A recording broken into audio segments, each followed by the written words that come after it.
What's going on, guys? Welcome back to another episode of The Rollup. Today's episode is with Terry, the head of strategy at Eclipse. Eclipse went mainnet today for developers with the Solana virtual machine. This Solana VM settles to EVM rollups. And so a lot of people have said this is the best of both worlds, Solana performance with Ethereum security. We grilled Terry on the ins and outs of the Eclipse design. We talk all about why Eclipse could be the one rollup to rule them all. We also talk about the alternative thesis in the Appchain thesis and why a lot of applications are going through the Appchain lifecycle and graduating to be their own app chains. We talk about all this as well as shared sequencers and what the incentives are to decentralize or migrate to shared sequencers. Sit back, enjoy, and first, a word from our sponsors. Covalent is solving the long-term data availability problem where a lot of the data availability providers today in the modular space, when you post data to them, they actually only hold that data for about 12 to 16 days. And then it's basically, it can go into an archive node or oftentimes it's just kind of put away into the abyss. And what Covalent's trying to do is build this long-term data availability solution, which can plug into some of these modular data availability providers and provide this longer-term perpetual data solution. So what we try to think of this as is when you post transaction data onto Celestio or Veil or any of these modular DA solutions or even Ethereum, Covalent is able to provide a long-term data storage and data availability platform for that data after the time period. Blockchains are billboards, not databases, and we need these providers in the space to be able to kind of hold on to the long-term data that is provided from these providers and these blockchain state. This is where Covalent comes in. They just had a nice rebrand. Check them out on Twitter as well as the website. Thank you for being here. Hope you enjoy the rest of the show. What's going on, guys? Welcome back to the Rollup. Today is Eclipse mainnet for devs. So devs are certainly going to be doing things on the Eclipse network today, fresh off of a rebrand. Today, I think we're going to talk a lot about some of the technical content that Terry presented at Modular Summit. It's particularly interesting. I think me and Nick from Celestia were sitting in on the talk, and there was a lot of math equations on the presentation, so a lot to kind of digest here. Rob, GM, to you, and good to be back. Yeah, GM, indeed. Big fan of math equations. Didn't get a chance to see Terry's presentation at Modular Summit, but I'm pretty stoked to learn more about it now. Also, congrats on mainnet. It's a long time coming, and it's quite an accomplishment. So we're stoked. And yeah, Terry, welcome to the Rollup. Good to have you. Thank you for hosting. Yeah, man. You got a pudgy penguin. How long have you had that penguin for? Oh, it's been like 2 years, I think. I actually got it as a Nice. gift. So shout out to the GPs of 1KX. Oh, nice. Peter is a legend. Yeah, those guys are great. And they've been investing in applications long before that was, consensus. Yeah, I mean, that's their thing now. And they did Pudgy Penguins, the seed round and whatnot, and they're extremely bullish. Just talking to Peter about that. So that's cool. Rob and I are penguins. Rob changed his profile picture recently. He's just still a penguin at heart. Still a penguin at heart. So Terry, how'd you join Eclipse? What's your kind of DeFi story? And then we'll just jump right into it. Yeah, for sure. I'm one of the few in the class of like 2020 and 2021 that actually came into crypto through gaming, right? There was a huge wave of people that positioned or had the thesis that gaming is going to onboard the next billion users. Like I was actually one of those users. So I used to play Axie Infinity before it became kind of a play to earn farm, and I was pretty into Classic. And in the process, I ended up buying AXS and transacting on Ronin, and then going down DeFi / more so the gaming and NFT rabbit hole. I just ended up writing about it, what I was interested in. And suddenly, some people reached out asking if I was interested in a research and investing role. Ended up joining 1KX. There, ended up doing both gaming, NFT finance research, but also infrastructure research, specifically in ZK and scalability. And then kind of throughout time, we were looking at the progress of ZK VMs, the progress of DA layers, realized though that, execution was a bottleneck. There were serious problems that applications were demanding the base layer solve, and saw Eclipse as kind of the the place where all this was coming together, right? The greatest, where I felt like the thesis was playing out. And so ended up joining Eclipse about 3 months ago at this point. Nice. Awesome. And pushing DevNet today for, mainnet for developers, and then mainnet for users soon as well. So congrats on that. And let's dive in. So my first spicy question to start the pod is with regards to this idea between one big rollup or a million rollups, and how Eclipse went from being kind of a big proponent of this idea of modularity and kind of scaling block space and scaling new chains to kind of coming back to, oh, wait, if we just have a really performant VM settling to Ethereum, we don't need all these app chains and all these rollups. How did we get here? Yeah. The first realization comes from the fact that, if you're an L2, fundamentally, I'm of the opinion you're selling execution space. You're selling block space, but specifically execution, right? Because you're outsourcing consensus and data availability. You're definitely not selling that. Then what are you selling, right? You have execution that's left. You're not even selling settlement. So then if you're selling that, you should be the best. You should be the best place where people can get execution. And that means it should be highly performant, and it should be at a low cost, and it should not be congested, right? And if that's the case, then there's no reason for you to horizontally scale by creating duplicates of yourself. The other realization in the second portion is that we went deep and studied the SVM and kind of some of the benefits of the SVM. And one of the biggest benefits that at least we took away with is that it could support multiple concurrent hotspots. And especially if you had very large blocks, then you could even increase the number of concurrent hotspots that were possible. And if you take these two elements to combine together, then the outcome is that way. Why would you scale horizontally by like copying yourself and then incurring additional overhead and trying to piece those together, and or create friction for bridging, friction for users, friction for different applications, when you could just be, one rollup. So it is one rollup. However, the thesis in mind is horizontally scale with parallelization in concurrent block space that has localized fee markets because of the SVM that doesn't kind of impact one another. So you can give each application within Eclipse its own kind of fee market or block space via parallelization, but rather than having them all kind of sharded in different execution environments and threads, which require bridging, we can just do it all in one. But it almost has the same outcome as having a ton of app chains, but just better interoperability. Yes, exactly. Is that kind of like the right mindset? Yeah, that's absolutely the right mindset, right? Like, because I've talked to a lot of applications, and when they move to sovereign block space, when they move to an app chain, they really want two things, right? They don't want congestion, and specifically, they don't want their fee markets and their users and their revenue impacted by someone else having a lot of usage, right? Like if the eigenlayer, if the team is having an airdrop, I don't want my DeFi protocol to suffer and my revenue to suffer. And so we talked to a lot of applications where like, they were on Polygon, but Polygon gas fees were rising in order of magnitude. And over time, that made their users unsatisfied, or it made them churn some of their users. And so they had to leave for their sovereign block space. On the other hand, the second reason a lot of people leave is because they want value accrual. And whether that means specifically like, we want to be comped to an L2 token, L3 token, or we theorize that in the future, people are going to care a lot more about revenue. Therefore, we want execution fees plus MEV. Either one, a lot of people have thought, okay, if we move to our own app chain, we're going to get additional value. And that has largely played out as well with things like Degen Chain or DMT, the meme coin. Those are interesting cases. So our thought is if we can provide those two in one L2, there's no reason for apps to leave. So yes, I agree in theory, but in practice, when on Solana, when the Jito airdrop happened and the Camino airdrop, it was very, very congested, transactions failing. You had to go on Jupiter and increase your gas size to get a transaction through.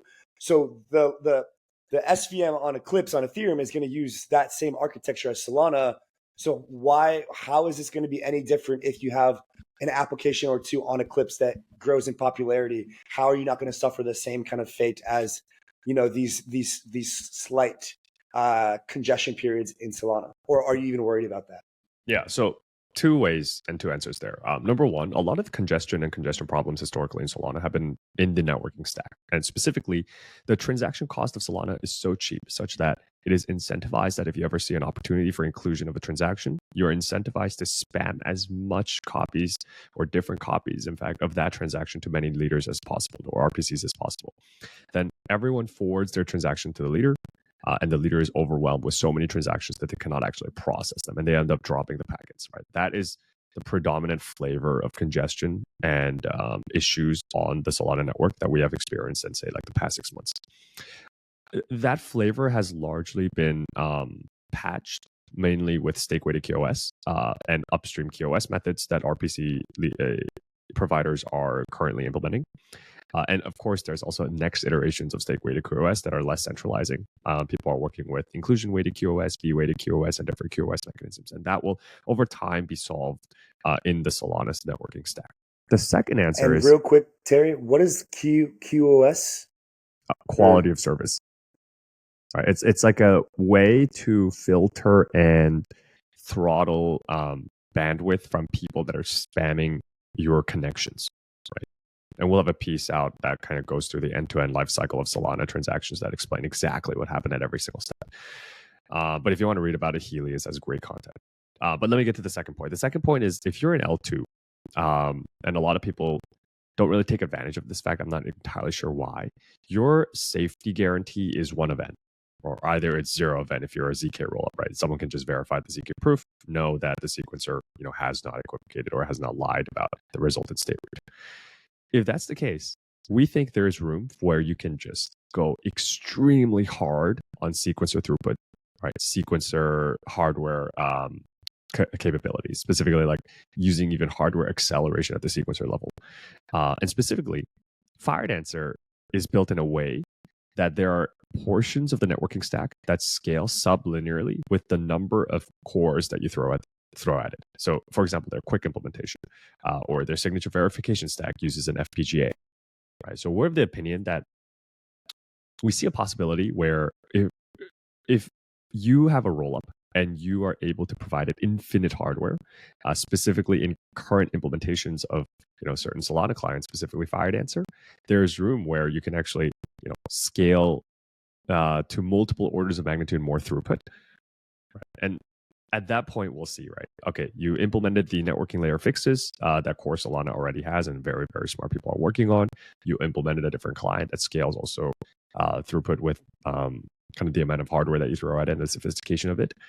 And then you see, right? Like, can you support the transaction throughput required of today and tomorrow and maybe next year and the next year, right? Well, we don't know yet. But we think that you can. There's another project out there that kind of I think is taking a similar approach. Correct me if I'm wrong, but this idea of like very centralized block production, but then decentralized block validation, which is Mega ETH is also a big proponent of this idea. And so, like taking a ZK rollup, for instance, is this idea of just like really maxing out the sequencer hardware. That first part, we don't really care if block production is centralized. We're just going to get as much throughput as possible. And then in the ZK case, because anyone can verify that, we can we can have a very decentralized block validation process because, well, anyone and everyone can validate a ZK proof. Is that kind of a similar idea here? Yeah, absolutely. And specifically, like both in Mega ETH case and our case, we have a verifier architecture. And by verifier, I mean more like L2 full node. So, for example, what you might run if you're a part of the Optimism network that hears state diffs and state roots from the sequencer prior to it being on the settlement layer. Both of our verifier architectures are generally lower hardware requirements than the actual sequencer itself, right? The verifier only needs to receive the purported state root from the sequencer. And then in order to verify the state root that is on the settlement layer, download the data availability transactions and then apply that to the previous epoch finalized state root, right? So it's much less hardware requirements than having to, connect to different RPCs, connect to different people that are sending you transactions and then having to actually process those, right? So we're thinking, and Mega ETH is along the same path, that not only do you have verifiability on the smart contract layer, so in their case through a ZK proof, in our case through an optimistic settlement window, but you also have the ability for people to run quote unquote like full nodes that actually verify the correct state of the rollup in a way that's much less hardware intensive than the sequencer. So your thesis is basically like juice that up to the max and rely on better interoperability than the let's scale out with a ton of app chains and Ethereum L2s and then go through the coordination process of shared sequencing and kind of like going down that like the economic and like I guess social consensus consequences of scaling in that model. So maybe we can like talk a bit about that, and I would love to kind of further understand your thesis on kind of the cost of synchronous composability, or just the cost of using shared sequencing from a developer's point of view and a user's point of view, and kind of get your broader take on this idea for app chains as well, because I think that we might clash heads a bit on this thesis, but I really enjoyed the presentation, so I'd like to kind of bring it to light for why you believe that this kind of cost is a bit too much at the current state of scaling. Yeah, let's talk about it more from an economic perspective first, right? Because from a developer perspective, I think EVM to EVM cross atomicity is going to be rather simple. I think it's more so going to be like there's going to be a bit of effort on kind of like unifying the times, so like the block times and kind of like the mechanism in which like different block time transactions happen and call each other. And but again, anyway, scrap all that and let's talk about more so the economics, right? Like as I mentioned, one of the two reasons that applications are moving to their sovereign sequencing or app chains is because they want to accrue value, and specifically execution value and MEV. If you currently have say an app chain with a PBS mechanism, say for example, then you, as the sequencer operator, retain the MEV that you generate, or some portion of it that is given to you via tips from the block builders, plus you retain the execution fees, right? Compared that to, but in a shared sequencer design, say, let's take the case of NodeKit and Espresso. I'm largely referencing these two. And specifically shout out to those teams and Noah from NodeKit who helped me a lot through the math and the design as well. When you opt into a shared sequencer design, that is these two like new generation shared sequencers, you receive MEV from your own domain through your own PBS auction, but you also receive a portion of cross-domain surplus. Right? In NodeKit, you auction off the top of block of the aggregate domain, and then you distribute any cross-domain excess. Or so like for example, there's like a cross-domain transaction in the top of block that is auctioned off in the PBS auction. Then whatever that fee is paid or whatever tip is paid from that transaction, you auction or you give pro rata to the two entities or three entities that are involved in the cross-domain transaction. So there is some sort of surplus that's generated by everyone being interoperable. For example, some sort of arbitrage between the domains. Then you pro rata give that to whitelisted people. That's the NodeKit design. And especially as it look more complicated, it's more so that everyone runs their own auction, and then there's an aggregate auction, and the aggregate auction excess of the addition of the sub auctions becomes part of becomes like pro rata distributed by the sub auction pro rata values. Right? It's a little more complicated. There's a little more economic design. I think they're still in the middle of hashing it. So to summarize, if you're your own app chain, you get to internalize your MEV, and your execution fees. If you opt into a shared sequencer, you get to internalize your own MEV, your execution fees, and some abstract portion of the cross-domain surplus by being interoperable with other people. But you also pay, and fundamentally you have to pay because they're maintaining their own, they're maintaining their own consensus set. They're running their own infrastructure, so there must be some fee for them to operate. You're paying them some small fee in exchange for that. But isn't the fee that you would pay them coming out of that surplus that you get from being interoperable with the rest of the networks on that sequencer? So it's at the moment unclear. I would expect so, that it comes from the cross-domain surplus and a margin on that take rate. But at the moment, it's unclear. And the reason why there's a bit of uncertainty is also because, like, largely in the Espresso design, I'm not entirely sure, and they have to hash this out, I'm not entirely sure that you can actually realize a cross-domain surplus in a prorated fashion, right? Specifically in their design. Let's go over kind of how it works. There's two auctions. There's the just-in-time auction, and then there's the ahead-of-time auction. In the ahead-of-time auction, it's kind of like execution tickets, right? People have a reserve price, and then you can bid for the right to propose in the future for different rollups as well as different combination of rollups. And likely what's going to happen is there's going to be a highly sophisticated entity, that has the ability to, connect to a SEX and run SEX arbitrage and arbitrage across multiple domains and constantly bids their expected value at the execution at the ahead of time auction. Right. And that's largely going to be constant and maybe perhaps like a small portion above the reserve price. And then in the just-in-time auction, right, it's a PBS auction, and likely the same actor is going to win the same auction, as they propose and build blocks for multiple domains that they first purchased the execution tickets for. There's a bit of a issue when you do like composability in an open and permissionless way. And that's why NodeKit has whitelisted designs, and that you are exposed to this idea of searcher operated rollups, right? So for example, if there's a 20 total cross domain surplus and you get it pro rata depending on each bid in each domain, right? Say if I bid 555, the cross domain surplus is 20, then we get, one third. Then there's an incentive for a searcher to spin up their own infrastructure and their own rollup and constantly call it in a cross domain transaction, right? So say there's rollup D now, and rollup D, the searcher bids 6 for it because they all know the other rollups, are going to get a bid for 555. Then suddenly, that's not okay. Say it's like 333 and then like 5. So the aggregate, okay, this is getting a little long, but the aggregate is still less than the cross domain. Then, because they have a larger portion of a bid, but even though it doesn't necessarily provide any value, but because there was a bid for it, then more of the cross-domain surplus will flow into the searcher-operated infrastructure, searcher-operated rollup.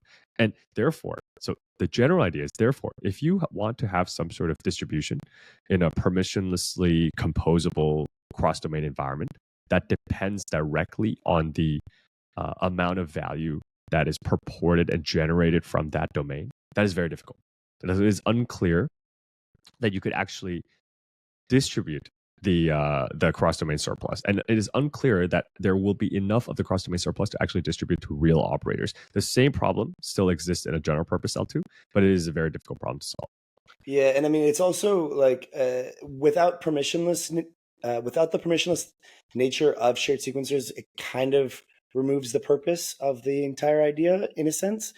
But also, it sounds more like an incentive mechanism problem than it is like a conceptual problem, in the sense that if there's a searcher operated rollup that's just going to maliciously bid, there will either be in the early stages of Espresso and NodeKit, S3, etc., a mechanism to kind of slash or punish that, or it will be iterated on over time, such that there will be like this constant war of like, it's almost like you're in Discord, like you're trying to like hack the Discord, and then they like patch the hack, and then you try to hack a different way and you patch it again. So it's almost just going to kind of be like this never ending iteration of people trying to bomb the shared sequencers to up the total amount of MEV to then be distributed back to themselves. But I know Espresso has like an interesting model to kind of solve this, as you were saying, with execution tickets. But yeah, it's largely unsolved.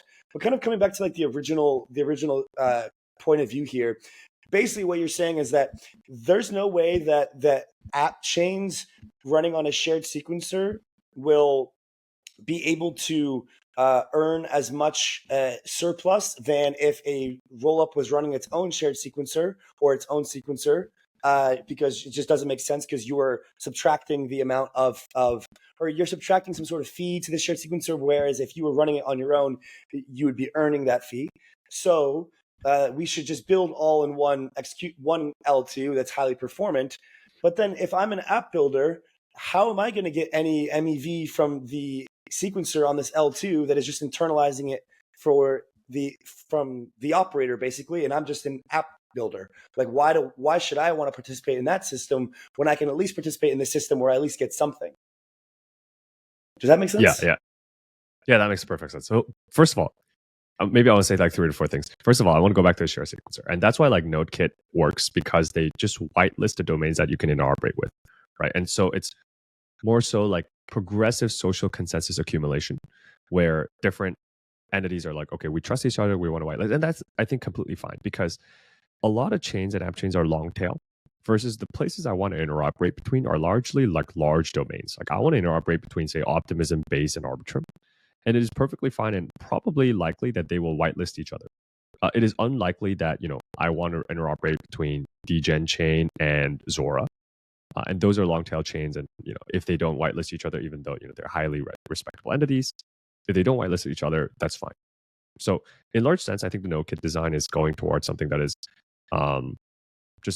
just okay enough such that it works. So I'm a fan of more so the whitelisting.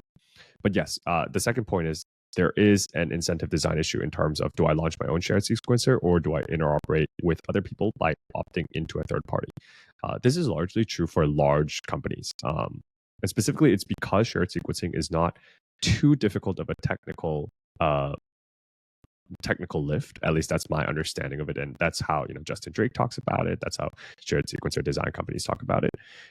It's the economic incentive compatibility issue that's very difficult, but the building of the shared sequencer itself, apparently, it is not like an enormous like gargantuan Herculean effort.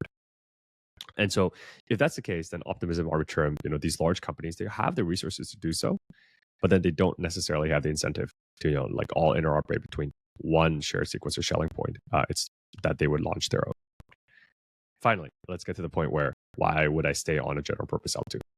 This is why I found it imperative. Right? It is imperative for a general purpose execution environment to give back the value that they create. Otherwise, they simply cannot compete. It's not a factor of, we don't want to go this way or we do want to go this. It's a matter of, if you don't go this way, you will not survive. Right? So you have to go this way. You have to give back value. You have to make applications first-party citizens, because applications are now thinking, oh, why don't we go this chain? Why don't we have infinite choices? And in fact, people are willing to give them massive 8-figure grants. If you're a well-known marquee project, you're going to get an 8-figure grant from ZK Sync to deploy on ZK Sync. Right? So then how do you match that? You have to give back a portion of revenue. You have to promise that they will retain the value that they create.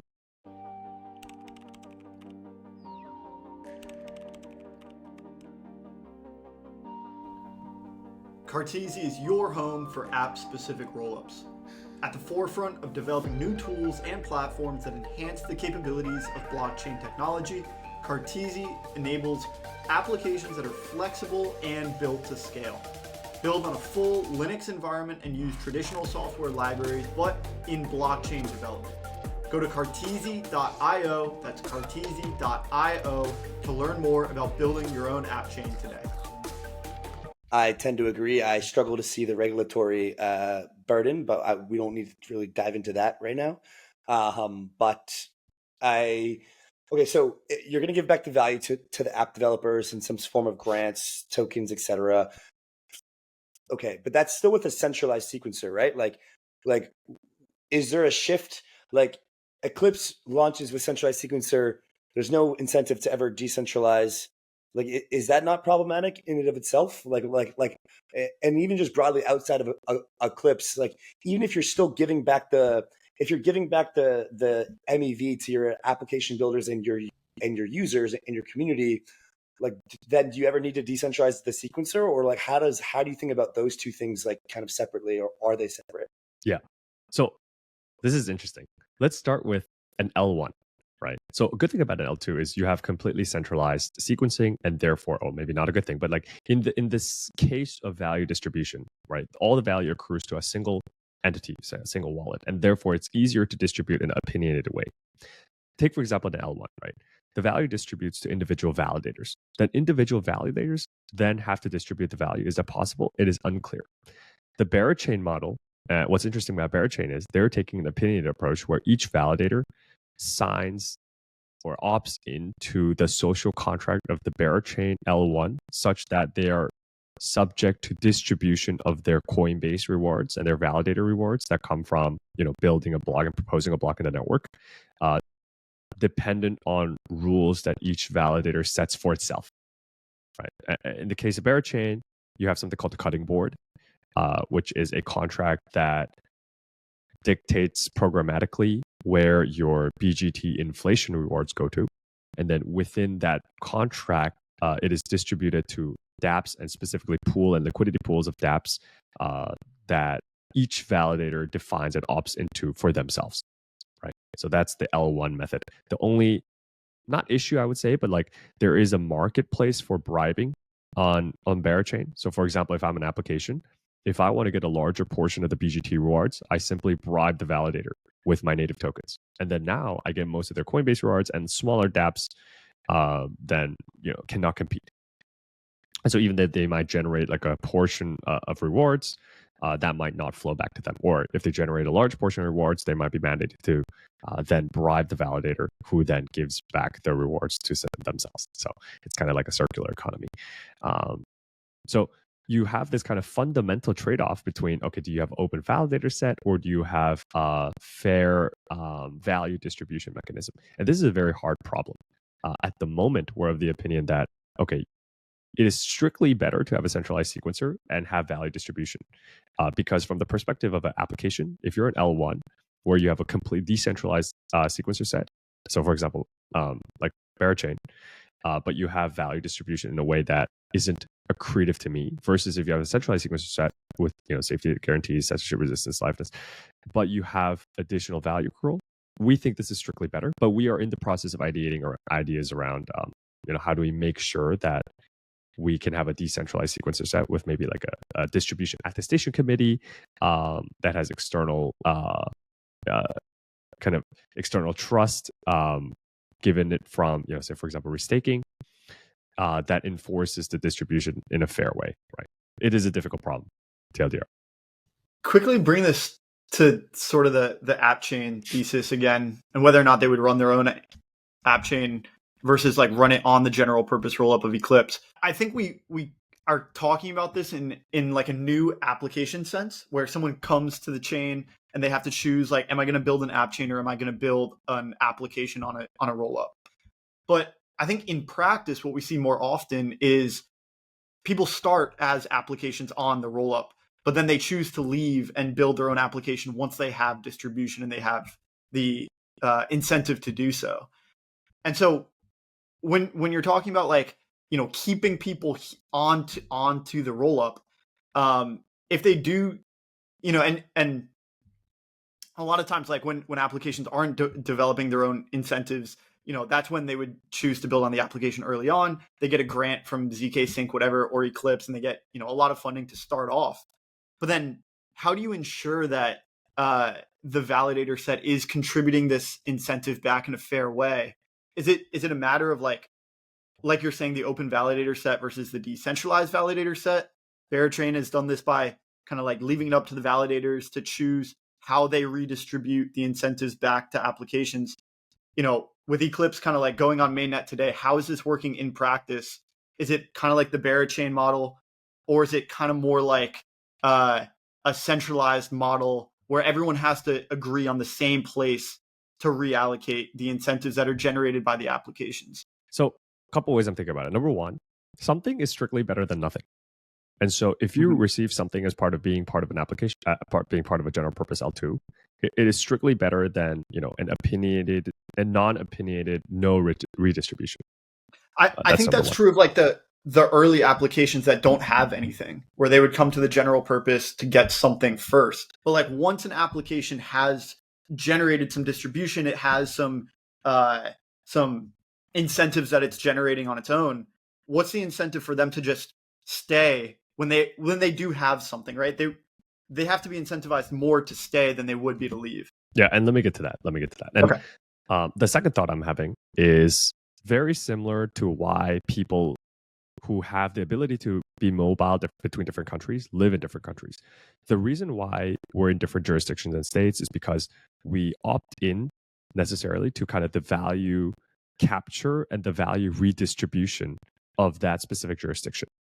So for example, you might move from New York to Florida because you don't want additional state tax and you don't agree with the way that tax capital is spent in the state of New York. And kind of in a similar sense, you can compare Arbitrum versus Optimism, say, versus Eclipse, where Arbitrum Optimism, they're right now having 100% tax on your execution fees and your MEV. And in exchange, Optimism spends it on public goods funding. They fund things related to the superchain, things related to Optimism. Arbitrum, in exchange, funds, say, for example, gaming initiatives on the chain. So if you're a gaming project on Arbitrum, you're happy to stay there because your tax dollars go to good use. Over time, the jurisdiction you opt into in the rollup will be an opinionated vote for the value capture and the value distribution strategy of that rollup, in exchange also for the distribution and the liquidity and the all the network effects that the base layer, execution layer can provide. Okay, now finally, how do you make applications stay on your rollup? Number one, it is really expensive to become a rollup, and people vastly underestimate this. Right? I'm talking RPCs, indexers, block scanners, liquidity providers, LPs, on the orders of tens of millions a year. Well, not a year, maybe like tens of millions for that sticker cost to actually spin up a rollup and operate it for its 3 to 4 years. Right? It is very expensive. And so, number two, like if you can provide a layer where there is sufficient users, sufficient distribution, and sufficient infrastructure, and you constantly work on providing those to your applications. You constantly work to provide, let's bring in additional users. Let's lower user acquisition costs for dApps. Let's bring in additional liquidity. Let's make sure that we have a robust, public goods infrastructure and robust system. Then we think, and this is a hypothesis, and this is kind of the bet that Eclipse is making, we think there's room where apps are both incentivized to come and apps are incentivized to stay. Yeah, I'm curious if this is like also part of your infrastructure take rate thesis decreasing. Do these two kind of go hand in hand where like, okay, this idea of infrastructure kind of accruing all the value is sort of potentially going away into more of like this application accruing value thesis? Or like, how does this idea that you're saying about, okay, we're going to try to keep apps on a general purpose L2 and incentivize them to do so, how does that thesis relate to this idea that you have about the infrastructure take rate decreasing? And perhaps we can just start with what that really means and then kind of pull them together. Yeah, and specifically I'm talking about chains. I think there are the other portion of infrastructure, like modular infrastructure, block scanners, RPCs, indexers, we can talk about later. I think they are in a very different position from chains. But ultimately, right now, chains do not own the end user relationship. Applications own the end user relationship. And if you own the end user relationship, right, you're sticky. And therefore, you can accrue value. The only difference is most of the time, applications have been paying that as taxes to L2s or L1s. But applications want something different. In fact, there's two large trends that make this very obvious. And overall, both of those could be called sovereign sequencing. But one is app chains. A lot of apps are moving to app chains because they want their own value accrual. But the second one is some apps are moving to controlling the sequencing of their transactions, but it's not an app chain. So for example, Solana, if you guys are familiar, is kind of the titular case here, or Vertex, where instead of submitting so Ethereum transactions or L2 transactions, you submit just like signed orders into the application. The application then takes in all those orders. They sell the rights to reorder the orders, or they sell the rights. For example, at CowSwap, right? You sell the rights to the batch auction and order the batch auction. And searchers can then inject transactions in there of their own, subject to certain rules enforced by the application and the auctioneer. So, for example, you can't front run in Solana. Then the tips that are paid to the auctioneer or the runner of the auction is then distributed in an opinionated way. So for example, in Solana, it's given to the passive LPs of certain pools that people are trading in. So it's a way to like internalize LVR and then return that to the LPs. So apps want to control their own sequencing. And this is what's going to be the direction of applications on the L1.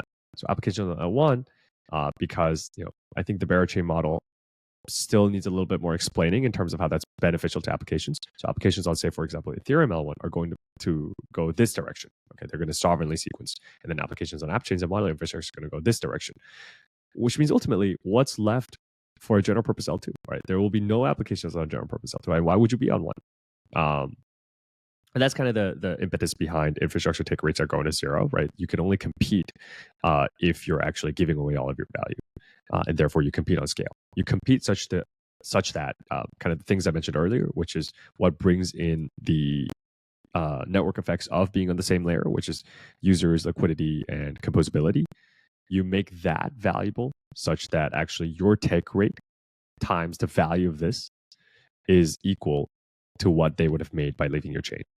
It took us 40 minutes to realize that we have the same thesis, but we're just approaching it in two different ways with Appchain sovereign sequencing, or just go on a super performant general purpose L2 and receive your fair share of MEV generated, or basically sequencer revenue generated. So that's a good thing to note. And I also see that this is going to just keep happening, like Anish's ecosystem with like their VIP incentives. They're just going to be giving incentives to applications to stay within the ecosystem because of the fees generated by the L1, token emissions, et cetera. And this is just going to keep scaling out. So I think that's a really, really good point, which is that applications are just going to want to have sovereign sequencing, but there's different ways to do it. And that's like kind of the beauty of this whole modular thesis, is we can kind of just experiment with whichever ways that we want. So I think that we're on the same page, and I'm excited to kind of see both angles play out in terms of like, so I don't think the question is necessarily one big rollup or a million rollups. It's one big rollup that distributes its MEV to its applications and its users in a fair way and is effectively a non-profit organization to some capacity, right? Or just to some terminology, perhaps that's not the right term. And then it's app chains, which do their own sovereign sequencing and interoperate with some sort of shared sequencing layer or interoperability layer, chain abstraction and the sort. So I think the question of one big rollup or a million rollups is almost like it's one big L2 with this model, or a ton of app chains with this model. And I'm not sure which one's the right answer, but obviously Eclipse is going towards the one big rollup model, and we'll see other kind of app chains launch and go into the shared sequencing networks. And so needless to say, excited to kind of see these play out and keep kind of developing the thesis. Yeah, it's two sides of the same coin. Another thing that you talked about, Terry, in your presentation that was super interesting was this idea that interoperability is a social consensus game more than technicals or economic game, which I find to be maybe a little bit misleading, in the sense where I think that the core interoperability problem right now is the technicals. We got to figure out the intent-based interop that's going to be the fastest. We need sub 200 millisecond interoperability between EVM to EVM. We're getting there with the cross and some of these other designs, but then we extrapolate that out to other execution environments, and then also the user experience of all that. So that's all a technical and UX problem. But you're saying that that's not even the core of it. The core of it is it's largely a social problem or a social consensus situation. Maybe you can kind of unpack that and what that means. The way I see it is there is no incentive for Optimism to want to interoperate with Arbitrum by opting into a third-party shared sequencer and or a shared sequencer that is operated by themselves.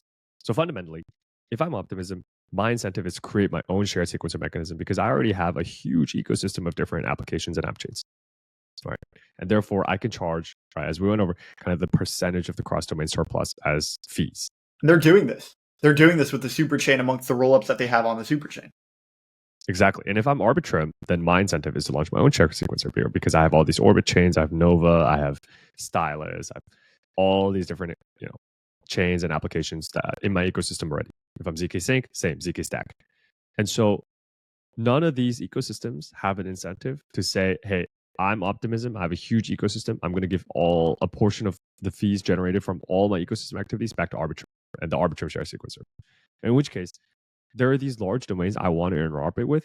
They're just not interoperating with each other. And that kind of frustrates me as well, right? Because I use Optimism, I use Arbitrum, I use Base, I use ZK Sync. And I would love if I was able to submit, some atomic cross-domain transactions between these. But that's the incentive game. And that's why I think shared sequencing is very difficult. Mantle is a layer 2 blockchain with one of the biggest on-chain treasuries in all of crypto, and they had a 100-day campaign called Metamorphosis live now. What this is it is a campaign for their liquid staked ETH token, METH, as well as their upcoming liquid restaking token, CMETH, where you can utilize this token on the Mantle network in a variety of different apps, some of your favorite restaking protocols and DeFi protocols, and earn yields in the form of powder, which will eventually be turning into a governance token. Mantle's been around for a while. We like them because they use their own form of EigenDA. They have a good ecosystem and they're growing. So check out this 100-day metamorphosis campaign and hope you guys enjoy the rest of this video. Everclear is pioneering the clearing layer. The clearing layer can almost be thought of as Splitwise when you go on a trip with friends, but for the blockchain. What I mean by that is when users are sending cross-chain messages, there's oftentimes fillers and solvers who have balances left on different chains that they need to rebalance and reset their positions. This is where Everclear comes in.